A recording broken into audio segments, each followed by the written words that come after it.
Hi, I'm Dr. Neha Gupta, Senior Infectious Diseases Physician and founder of NG Swasth, which is our infectious diseases clinic in Sector 33, Gurgaon. And today, हम बात करेंगे infections in patients with diabetes. So, India is the diabetic capital of the world. The number of patients which we have in India of diabetes सबसे ज़्यादा है पूरे विश्व में. और इन पेशेंट्स में इन्फेक्शन होने के चांसेस भी ज़्यादा होते हैं as compare to the other population. वो क्यों होता है?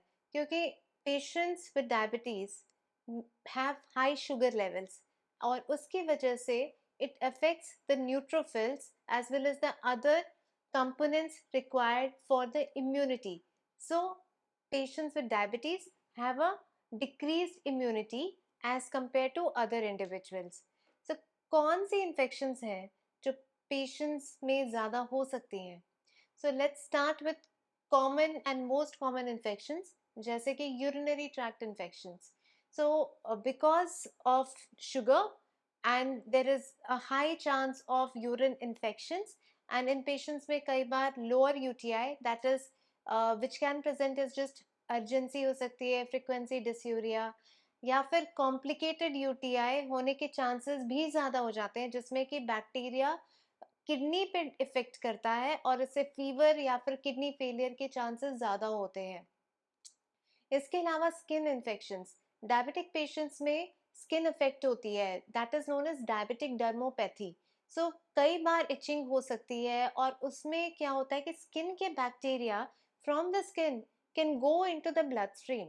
So that is very very complicated because skin में कई बार हमारे स्टैफ ऑरियस बैक्टीरिया होते हैं या फिर स्ट्रेप्टोकोकाई होते हैं which can cause skin infections like cellulitis which can in fact be very life threatening also. Cellulitis, necrotizing fasciitis, ये सारे complicated skin infections हो सकते हैं.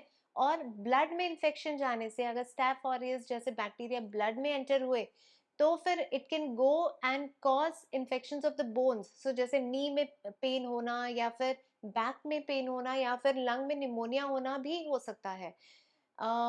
कई बार ग्राम नेगेटिव इन्फेक्शंस जैसे कि स्यूडोमोनास भी कॉम्प्लिकेट करती हैं स्किन एंड सॉफ्ट टिश्यूज को. एंड डायबिटिक फुट स्पेशली क्योंकि न्यूरोपैथी होता है, नर्व्स जो है अफेक्ट होती हैं, सेंसेशन कम हो जाती है पैरों में.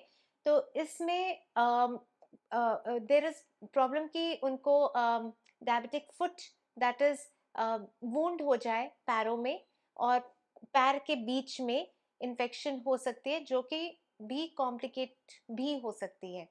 इसके अलावा फंगल इन्फेक्शंस स्किन में होना जैसे कि जिसको कि हम कहते हैं टीनिया क्रूरिस एंड पैरों के बीच में कंदरी हो जाना जिसको भी जो कि फंगल इन्फेक्शन होता है ये भी काफ़ी कॉमन है. इसीलिए रोज़ पैरों का देखना कि हाँ इसमें कोई चोट तो नहीं लगी है ये बहुत बहुत ज़रूरी है.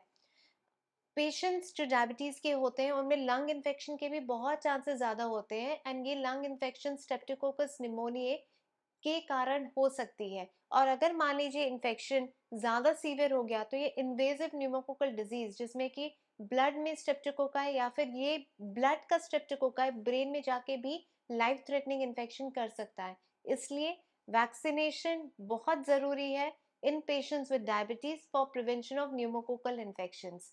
Besides this, there is a high chance of reactivation of certain viral infections जैसे कि shingles common है and there are vaccinations which are available for prevention of infections in patients with diabetes which includes pneumococcal vaccination, influenza vaccination. Diabetic patients कई बार अगर उनको kidney का problem हुआ तो it can result in chronic kidney disease dialysis. And dialysis अगर हुआ और अगर आपको हेपेटाइटिस बी का वैक्सीन नहीं लगा है तो हेपेटाइटिस बी हो सकता है.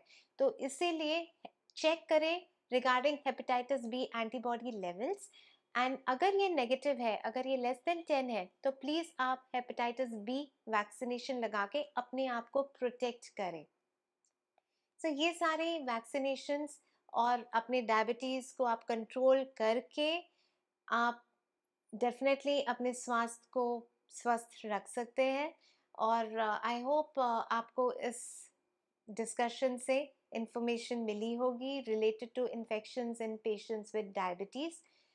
Another very important infection is fungal infection, which is mucormycosis, और ये हमने ब्लैक फंगस के नाम से सुना है। कई बार पेशेंट्स विद डायबिटीज़ अगर शुगर बहुत अनकंट्रोल्ड है तो फिर रेडनेस ऑफ द आई या फिर नाक से पानी निकलना initially, it can then subsequently have blood from the nose or redness, swelling, and sometimes brain में भी ये इन्फेक्शन करा सकता है। एंड इसको भी जल्दी से जल्दी डिटेक्ट करना बहुत ज़रूरी है, अदरवाइज ये भी एक लाइफ थ्रेटनिंग इन्फेक्शन है। सो आई होप ये आपको इन्फॉर्मेशन यूज़फुल लगी होगी। And for prevention of infections in patients with diabetes, you can contact your doctor as well as an infectious diseases specialist. Thank you so much.